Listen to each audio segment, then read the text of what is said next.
Hello guys, good morning. तो आज हम लोग पढ़ने वाले रेशियो एंड प्रोपोर्शन।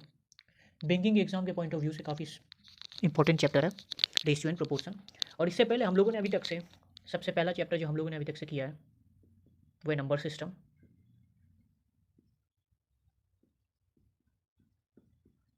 ओके, फिर हम लोगों ने दूसरा चैप्टर किया अभी तक से जो है सिंप्लीफिकेशन।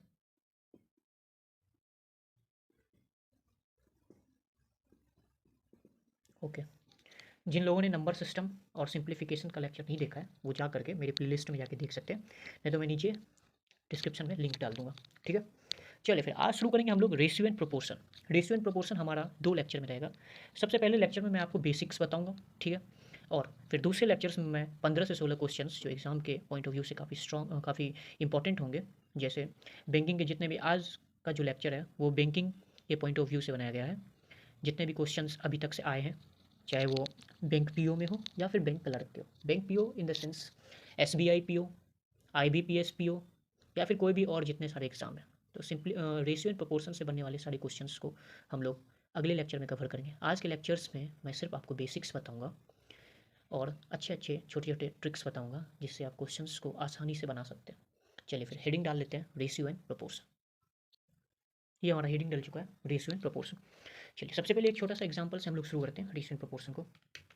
जैसे मैं एक एग्जाम्पल देता हूँ, जैसे आप क्वेश्चन ही समझ आना इसको, ठीक है। अच्छा, मार्कर नहीं चल रहा है, दूसरा मार्कर लाना। चलिए,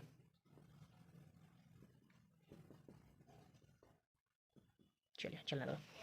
एक एग्जांपल से हम लोग देखते हैं, जैसे अगर दिया हो इफ़, ठीक है, if A is to B equal to 5:4, ठीक है। If A is to B equal to 5:4 then find. पहला आपके पास यहाँ पे है, क्या है, ए प्लस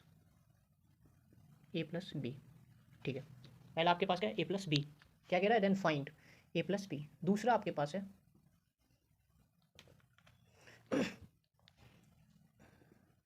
ये लाल वाला मार्कर भी चलना बंद हो चुका है। चलिए, दूसरा हमारे पास है A plus B by A minus B, ठीक है। कोई दिक्कत यहाँ तक, कोई दिक्कत नहीं। और तीसरा हमारे पास है A square plus B square by A square minus B square, ठीक है। ये 3 क्वेश्चन हमारे पास है।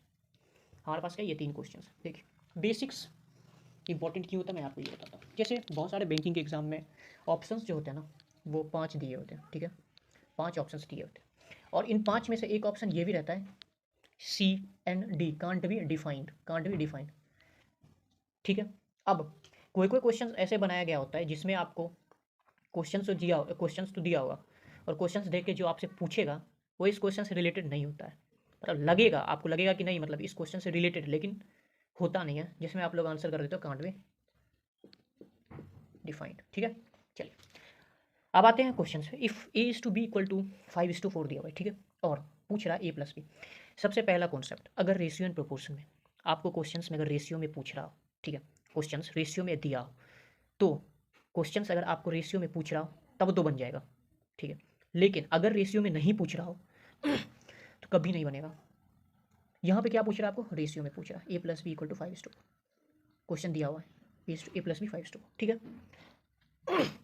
क्वेश्चंस क्या आपसे पूछ रहा है, क्वेश्चन आपसे पूछ रहा है ए प्लस बी। आपके पास यहाँ पे रेशियो में दिया हुआ है ए टू बी, क्वेश्चन पूछ रहा है ए प्लस बी। यही अगर रेशियो में पूछता तो ये बन जाता, लेकिन यहाँ पे रेशियो में क्वेश्चन नहीं पूछ रहा है तो इसको हम कभी नहीं निकाल सकते, कभी नहीं। इसका क्या हो जाएगा, कांट बी डिफाइंड, ठीक है। जो पहला चीज़ था जो सीखने के लिए था। चलिए, दूसरा है आपके पास A plus B A minus B. देखिए ये रेशियो में A plus B is to A minus B, मतलब रेशियो में ये बाई जो हो गया, अब डिवाइड भी बोल सकते हैं, ठीक है, ओके। और ये रेशियो का भी काम करता है, मतलब बांटता है, ए बाय बी। तो यहाँ पे A plus B by A minus B है, ठीक है। तो हम लोग क्या कर सकते हैं, 5 कुछ नहीं तो एक्स, आपको पता है कि ये होता है 5x मान लेते हैं, प्लस 4x, ठीक है। ए को क्या मान लिया 5x, बी को क्या मान लिया 4x बाई, फिर क्या हो जाएगा 5x माइनस 4x। यहाँ तक कोई दिक्कत नहीं होगा। फिर हमारे पास क्या हो जाएगा सर, हमारे पास हो जाएगा 9x बाई 5 माइनस 4 क्या होता है सर, 5 माइनस 4 हो जाता है 1x, एक्स से एक्स कट गया, हमारे पास रेशियो क्या आ गया 9:1। क्वेश्चंस A/B में दिया हो, रेशियो में दिया हो, तो आपसे पूछेगा भी रेशियो में। अगर रेशियो में नहीं पूछा तो फिर ये कांट भी डिफाइंड हो जाएगा, पहला चीज़। दूसरा, ये क्वेश्चन सॉल्व हो गया। तीसरा, फिर यही करना है, बस क्या करना है, हम क्या माने 5, तो 5 का स्क्वायर कर देना है, क्या हो जाएगा 25x, मतलब 25, ऐसे भी x कट ही जाना है, इसलिए 25 प्लस b क्या मानना है 4, तो b का स्क्वायर मतलब 16 बाई फिर 25 माइनस 16। कोई दिक्कत यहाँ तक? कोई दिक्कत नहीं होगा। 25 प्लस 16 क्या होता है सर? 25 प्लस 16 41 होता है, और ये 25 माइनस 16 सर 9, 41/9। कोई दिक्कत? कोई दिक्कत नहीं। ये था पहला कॉन्सेप्ट, रेशियो प्रोपोर्शन का। सिंपल सा था, बहुत बच्चे को पता भी होगा, बहुतों को नहीं पता होगा, कांट बी डिफाइंड वाला, ये मैं बता दिया। चलिए, क्वेश्चन से ही कॉन्सेप्ट क्लियर करेंगे, डिफरेंट टाइप ऑफ क्वेश्चंस को देखेंगे, एग्जांपल्स को, और बेसिक्स को मजबूत करेंगे। फिर अगले लेक्चर में अच्छे लेवल का क्वेश्चंस करेंगे, जो बैंक SBI क्लर्क और SBI PO और जितने भी SBI जितने भी PO और क्लर्क के सारे क्वेश्चंस को देखेंगे। चलिए फिर दूसरा एग्जाम्पल लेके देखते हैं, मतलब दूसरा क्वेश्चन लेके देखते हैं, काफ़ी अच्छे से फिर समझ में आएगा आपको। देखिए, ये हमारे पास दूसरा क्वेश्चन कह रहा है, if A/B equal to C/D equal to E/F equal to 2/5। ठीक है, सिंपल सा क्वेश्चन है। पूछ कह रहा है कि P इंटू ए, ये जो है ये A है, ठीक है, plus Q into C plus R into E by P into B plus Q into D plus R into F। देखिए, क्वेश्चन देख के आपको लग रहा होगा अरे यार, ये मतलब देख के थोड़ा लग रहा होगा क्वेश्चन काफ़ी मुश्किल है। मुश्किल से 1 से 2 सेकंड का ये क्वेश्चन है। क्वेश्चन देखो, सीधे आंसर आ जाना चाहिए, ऐसा वाला क्वेश्चन है। तो कैसे बनेंगे इसको सॉल्व करने? सबसे पहले क्या सोचें, क्वेश्चन देख के सबसे पहले क्या सोचना है? सबसे पहले आपको ये सोचना है A/B equal to C/D equal to E/F दिया हुआ है 2:5, ठीक है। जो दिया हुआ है उसी से आंसर निकालना है। अब आप ये देखो, हमारे पास A, C, E देख रहे हो एक साथ है, मतलब A/B C/D, इसमें भी C पहले आ रहा है, इसमें तो A, C और E। अब ऊपर भी देख सकते हो A, C और E आ रहा है, ठीक है। और नीचे आना चाहिए B, D, F, यही आ रहा है B, D, F, ठीक है। अब P ऊपर भी है, P नीचे भी है, Q ऊपर भी है, Q नीचे भी, R ऊपर भी, R नीचे। हम लोग ऐसा कर सकते हैं, P, Q, R को एक साथ करके A plus C plus E, यहाँ तक कोई दिक्कत, ये कर सकते हैं। फिर नीचे भी हम लोग क्या करेंगे, P, Q, R को निकाल लेंगे। हमारे पास क्या बच जाएगा? हमारे पास जाएगा B plus D plus F। काफ़ी आसान था, थोड़ा सा बस देखना है, 1 से 2 सेकंड सोल्यूशन, ये हमारे पास कट जाएगा। तो क्या आ जाएगा हमारे पास 2:5। सर कैसे आएगा 2:5? अब देख लो, Q plus C plus E, sorry ये Q नहीं है, ये A है, A plus C plus E, A C E क्या है 2 कर दिया, B D F क्या है 5, ये हो जाएगा आपका आंसर। ये हो गया दूसरा टाइप, ठीक है, सबसे आसान। चलिए फिर तीसरे क्वेश्चन पे आते हैं, एग्जांपल्स, क्वेश्चंस बोलो या एग्जांपल बोलो, तीसरे एग्जांपल पे आते हैं। काफ़ी अच्छे एग्जांपल है, इस टाइप के क्वेश्चंस आ चुके हैं एग्जाम में, इसलिए मैं आपको ये टाइप बता रहा हूँ। चलिए फिर आते हैं तीसरे एग्जांपल पे। हमारे पास तीसरे क्वेश्चन आ चुका है, A/B इक्वल टू B/C दिया हुआ है, ठीक है। ये हमारा एक रेशियो दिया हुआ है, ठीक है, A/B इक्वल टू B/C। अब हमसे पूछ रहा है B पे पावर 4 माइन C पे पावर 4 क्या होगा, ठीक है। अब देखिए B पे पावर 4, सबसे पहले तो इस रेशियो से हमें B पे पावर 4 का निकालना होगा। हम इसको ऐसे लिख सकते हैं A/B इक्वल टू B/C, ठीक है, इसको। अब देखिए, हमारे पास तो B² आ गया, B² इक्वल टू AC, यहाँ तक कोई दिक्कत नहीं होगा, कोई दिक्कत नहीं। B² को अगर एक बार और स्क्वायर करेंगे तो B4 हो जाएगा, हाँ सर हो जाएगा। तो B4 कर दिए, तो फिर A² C²। अब यहाँ पे मेरा इमेजनरी बच्चा पूछ रहा है कि सर ये A² C², क्योंकि AC का स्क्वायर कर देते हैं, ठीक है। आप AC का स्क्वायर किए तो ये क्या होगा, A² C² ही होगा ना, इसलिए A² C² कर दिए। अब हमारे पास B पे power 4 equal to A² C² आ गया, ठीक है। इसको हम लोग लिख सकते हैं B पे पावर 4 प्लस C पे पावर 4, सॉरी बाय C पे पावर 4, ठीक है। B पे पावर 4 हमारे पास क्या है सर? B पे पावर 4 हमारे पास है A² C², नीचे यहाँ पे क्या है C पे पावर 4, ये कट जाएगा 2, हमारे पास क्या आ जाएगा A² बाय C²। यहाँ तक कोई दिक्कत? कोई दिक्कत। इसको ऐसे लिख सकते हैं A² इज टू C², हमारे पास option C A² is to C² है। अब बहुत सारे बच्चे का मन में होगा कि सर ये C² का C पे पावर 4 का C पे पावर 4 ही लिख दिए। देखिए, सबसे पहले ऑप्शंस भी आपको देखना होगा, कि ऑप्शंस देख के फिर मन में आपको ये कैलकुलेट करना होगा, अच्छा B पे पावर 4 का हमारे पास आ चुका है A² C²। अब C पे पावर 4 कहाँ निकलेगा? C पे पावर 4 निकलने का कोई चांस नहीं है, तो इसको एज इट इज़ लिख दिए, और ये कट रहा है, कट के हमारे पास ऑप्शन भी आ रहा है A² इज टू C²। थोड़ा सा आपको ये ध्यान रखना होगा, ऑप्शंस को भी देखना होगा कोई क्वेश्चंस में। और ऑप्शंस को देखने के बाद बहुत सारे क्वेश्चन ऐसे भी बन जाते हैं, ऑप्शंस को देख करके भी आइडिया आ जाता है कि क्या करना है। बहुत सारे क्वेश्चंस में ये क्या होता है कि अगर आप ऑप्शंस देखोगे तो आपको आइडिया आ जाएगा कि अच्छा क्या करना है। कहीं कहीं यूनिट डिजिट का भी यूज़ होता है, जिससे नंबर सिस्टम में मैं आपको बताया हूँ कि ऑप्शंस देख के भी आप आंसर निकाल सकते हो। जैसे यूनिट डिजिट वाला एक कॉन्सेप्ट हो गया, फिर दूसरा आपके पास 9 वाला जो मैं आपको बताया था वो वाला हो गया, ऐड करके देख लेंगे। तो जो भी नंबर सिस्टम का नहीं देखें वो देख लेना। चलिए अब आते हैं different type of ratio. Different type of ratio, different type in the sense मतलब किस किस टाइप के क्वेश्चंस रेशियो में बन सकते थे। ये सब जो था ये तो बेसिक। अब एक दो टाइप देख लेते हैं। कहीं कहीं पे लिखा रहा होता है A/B = 3:4, C/D ऐसे करके दिया हुआ रहता है। अब वो कितने टाइप के क्वेश्चंस बन सकते हैं वो मैं अभी आपको बता देता हूँ। सबसे पहले शुरू करेंगे, सबसे पहला जिसका नाम है कॉम्बाइंड रिलेशन।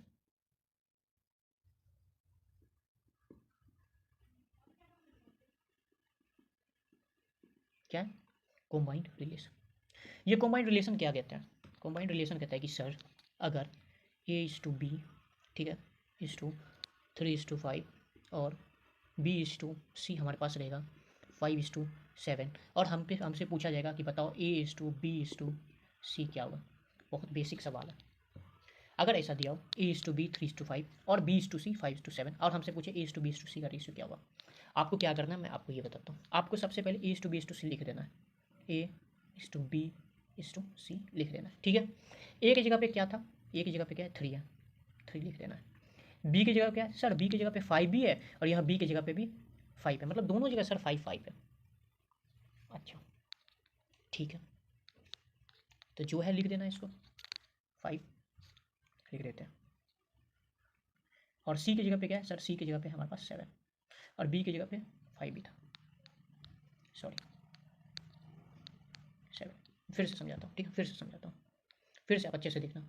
ए की जगह पे हमारे पास क्या है? ए की जगह पे हमारे पास है 3, ठीक है। ए की जगह हमारे पास क्या है? 3। बी की जगह पे हमारे पास क्या है? 5, ठीक है।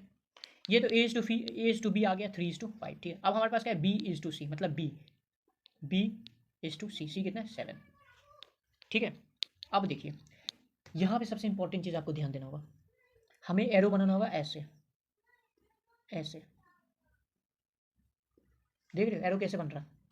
मल्टीप्लाई करना होगा, मार्कर नहीं काम कर रहा है यहाँ पे, क्या करना? मल्टीप्लाई।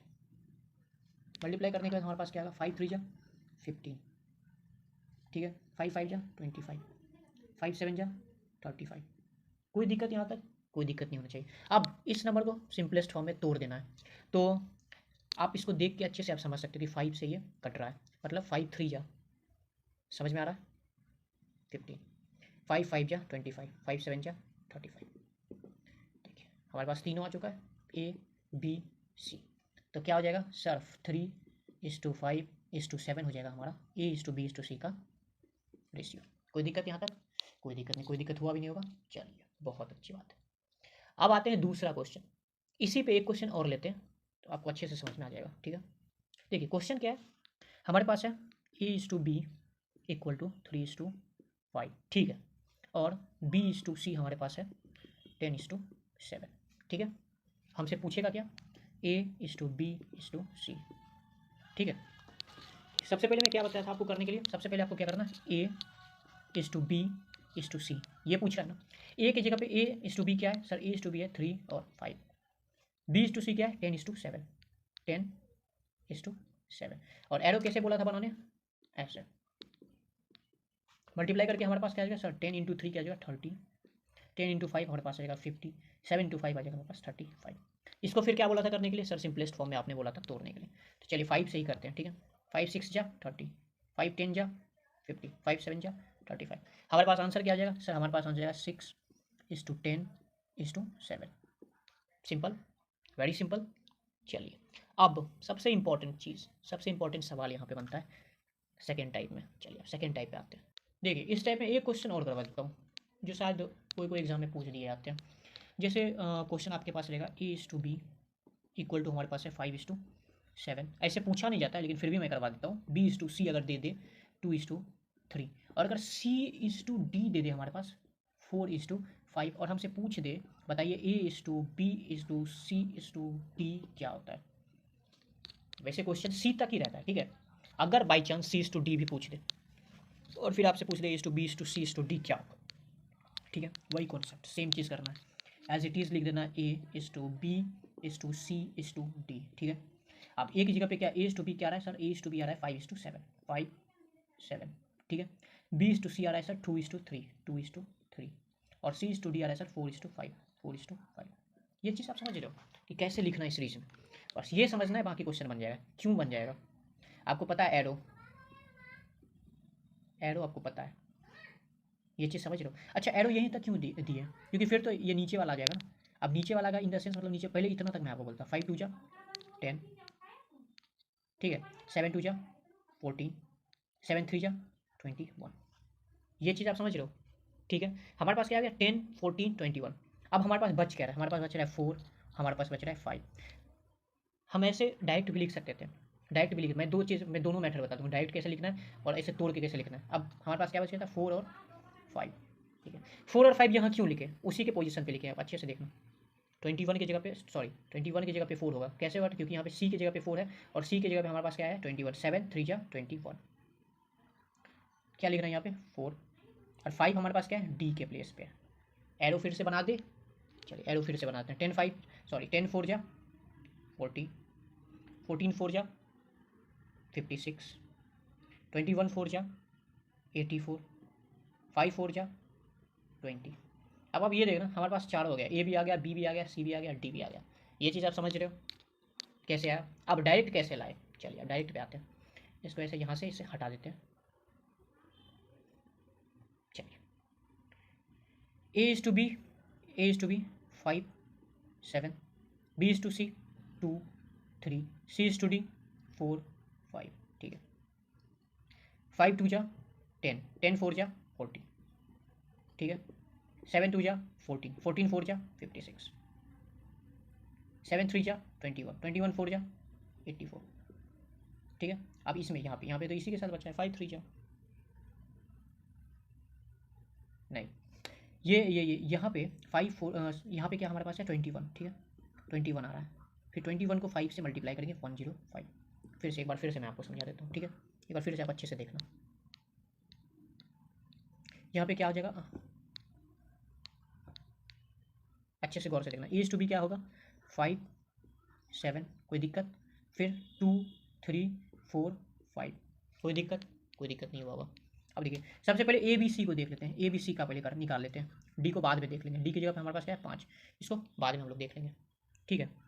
पहले सी तक का देख लेते हैं। 5 2 जा 10, 7 2 जा 14 और 7 3 जा 21 आ गया। अब देख लेते हैं हम डी का, 4 और 5 लिख देना है। 10 4 जा 40, 14 4 जा 56, 21 4 जा 84, 21 5 जा 105, बस यही सिंपल सा करना है। चलिए अब आते हैं नेक्स्ट टाइप पे। अब इसको आप डायरेक्ट भी कर सकते हैं, डायरेक्ट कैसे करना है, सीधे 5 4 जा सॉरी 5 2 जा 10, 10 4 जा 40, ठीक है। 7 2 जा 21, 21 4 जा 56, सॉरी 7 2 जा 14 और 14 4 जा 56, ठीक है। 7 3 जा 21, 21 4 जा 84 और ये 21 5 जा 105, समझ में आ गया।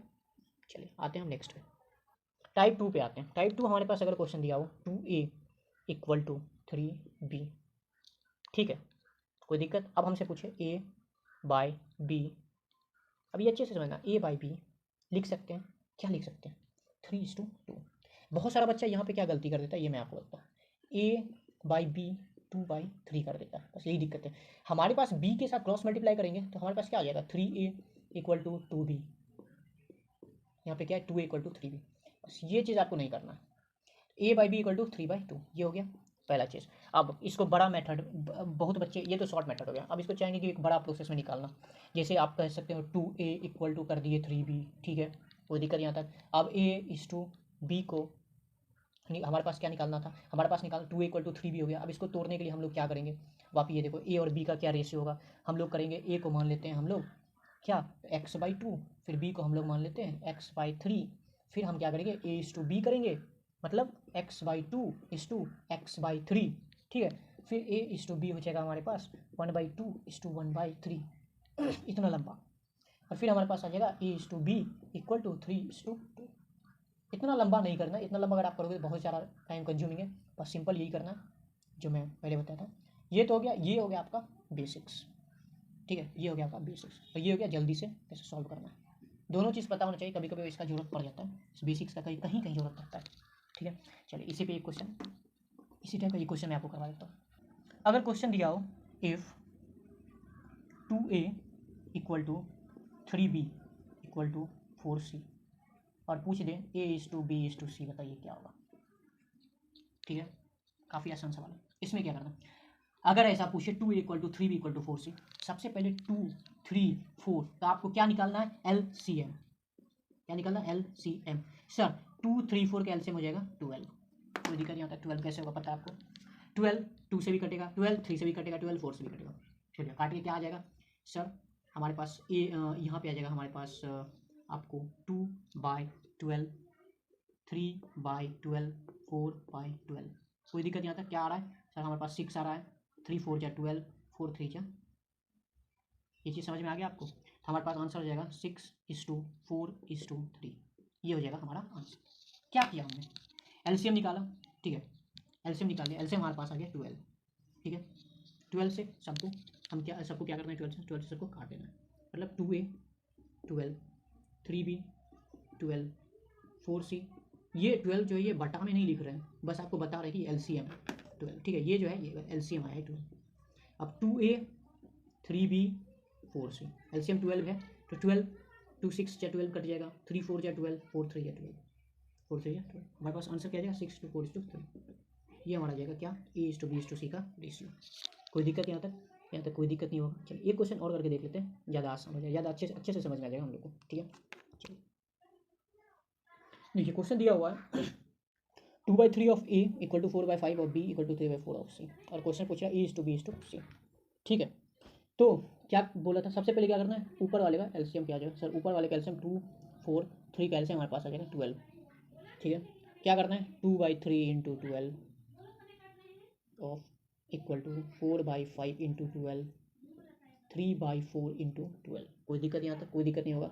2 2 2 6 या 12, 4 3 या 12, 3 4 या 12। हमारे पास क्या आएगा 1/6 is to 1/3 is to, sorry 6 into 3 क्या जाएगा 18। ठीक है, 5 इंटू 3 क्या जाएगा 15, 1/16 मतलब 18 इज टू 15 इज टू 16। ये आपका हो जाएगा रेशियो A:B:C का। कुछ नहीं करना है, सिंपल आपको एलसीएम निकालना है। एलसीएम निकाल के आपको ऊपर वाला जो भी है 2 4 3, देखिए एलसीएम निकालने के, एलसीएम क्या होता है, एलसीएम होता है लोएस्ट कॉमन मल्टीपल्स, जिसे पूरा पूरी कट जाए। समझ में आ रहा है, एलसीएम क्या होता है, लोएस्ट कॉमन मल्टीपल्स। अगर एलसीएम निकालते हैं तो ऊपर वाला ये 2 4 3 है वो पूरा कट जाएगा, हमारे पास आ जाएगा 1/18, 1/15, 1/16। ए क्या है 18, बी क्या है 15, सी क्या है 16। अब मन में सवाल है सर 1/18 को 18 क्यों लिखे। ठीक है, बहुत सारे बच्चे के मन में ये रहता है, क्या रहता है कि 1/18 को 18 क्यों लिखे। अब देखिए ए इक्वल टू 1/18, 18 आ गया, समझ में आ गया। चलिए अब आते हैं नेक्स्ट क्वेश्चन पे। मोस्ट इंपॉर्टेंट आज का लास्ट टॉपिक, जो कि मोस्ट इंपॉर्टेंट एम आई से आप मुंबई इंडियंस मत समझना, एम आई से होता है मोस्ट इंपॉर्टेंट। ठीक है, मोस्ट इंपॉर्टेंट, अगर A is to B plus C और B is to C plus A, मान लीजिए कुछ भी दिया हो एक्स इज टू वाई, ठीक है, और जेड इज टू ए, अगर इस टाइप का क्वेश्चन हो A is to B plus C, B is to C plus A, इसको कैसे सॉल्व करना है। ठीक है, देखिए बहुत जैसे कभी कभी जैसे क्वेश्चन आप बनाते होंगे कि ये वाला जैसे 2 आदमी और 3 औरत मिलकर कोई भी काम को इतने दिनों में कर रहा है, तो अगर इस टाइप का कोई भी क्वेश्चन होगा जिसको हम लोग बोलते हैं time and work, time and work में रेशियो का काफ़ी यूज होता है।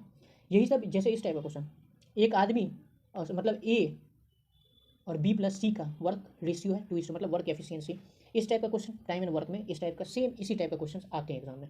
अब इसको कैसे सॉल्व करें, solve in the sense question क्या रहेगा हमारे पास, बताइए A is to B is to C, ठीक है, ये रहेगा। अब इसको कैसे सॉल्व करना है, इसको सॉल्व करने के लिए बस एक छोटा सा एक क्वेश्चन मैं करवाऊंगा और इस क्वेश्चन से मैं आपको बता दूंगा कि क्या आने वाला है। चलिए ठीक है, क्वेश्चन है A is to B plus C plus D equal to 3:11 और B is to C plus D plus A equal to 2:5, C is to A plus B plus D equal to 4:17। वो छोटा सा question था और मैं एक बड़ा सा एक ही एग्जांपल बताऊंगा, काफ़ी अच्छा एग्जांपल बता दूंगा कि इससे अगर छोटा पूछे सिर्फ सी तक पूछे वो भी आप बना दोगे, आगे पूछे वो भी आप बना दोगे। चलिए अप्रोच क्या करें, सबसे पहला अप्रोच इसमें क्या करना होता है, सबसे पहला अप्रोच आपको, अगर क्वेश्चन दिया A is to B plus C plus D दिया हुआ है 3:11, फिर B is to C plus D plus A दिया हुआ है आपको 2:5, ठीक है। C:A plus B plus D दिया हुआ है 4:17। यहाँ तक कोई दिक्कत नहीं होगा। चलिए ऐसा क्वेश्चन हो तो क्या करना है, 11 और 3 क्या होता है 14, 5 2 7, 17 और 4 क्या हो जाएगा 21। इस तीनों का आपको एलसीएम निकालना होगा। एलसीएम निकाल के हमारे पास क्या आ जाएगा सर, एलसीएम निकालने के बाद हमारे पास आ जाएगा 42। अब ये 42, ये जो 42 है वो 14 में कितना मल्टीप्लाई करने पे आ रहा है सर 3, तो ये 3 को इससे भी मल्टीप्लाई करना है 3, इससे भी मल्टीप्लाई करना है 3, ठीक है। कोई दिक्कत नहीं। देखिए ये जो 42 है ये हमारे पास क्या आ गया, A plus B plus C plus D equal to 42 आ गया। लेकिन अभी तक से हमको ये नहीं पता है कि हमारे पास A का वैल्यू कितना होगा, B का वैल्यू कितना होगा, C का वैल्यू कितना होगा, D का वैल्यू कितना होगा, ठीक है। अब 7 6 जा, फिर इंटू 6 कोई दिक्कत। अब 21 2 जा, इंटू 2। अब देखिए A:2 B plus C plus D है, मतलब B plus C plus D मिल के हो रहा है 33, ठीक है। लेकिन यहाँ पे A कितना हो रहा है 9 कर देंगे, प्लस B कितना हो रहा है 6 2 जा 12, और C plus D plus A मिल के क्या हो रहा है 30, ठीक है। अब C:A plus B plus D, C क्या हो रहा है 4 × 2 8 प्लस D इक्वल टू 42। कोई दिक्कत यहाँ तक। यहाँ से D का वैल्यू हमारे पास आ जाएगा 42 माइनस 12 प्लस 8 20 प्लस 9 29। कोई दिक्कत नहीं। तो हमारे पास क्या आ जाएगा सर, हमारे पास आ जाएगा D इक्वल टू 30। और अगर क्वेश्चन पूछे A बताइए A:2 B:2 C:2 D क्या होगा, तो होगा सर 9:12 8:30। बस आज टॉपिक को यहीं पे ख़त्म करते हैं, और नेक्स्ट लेक्चर में हम लोग 13 से 14 क्वेश्चंस करने वाले हैं, जो कि काफ़ी इंपॉर्टेंट होने वाले हैं एग्जाम के पॉइंट ऑफ व्यू से, काफ़ी हाई लेवल के क्वेश्चंस। मतलब ऐसा आप कह सकते हो बेसिक से लेके आपको हम बुर्ज खलीफा पे लेके चलेंगे, ठीक है, B² पे लेके चलेंगे।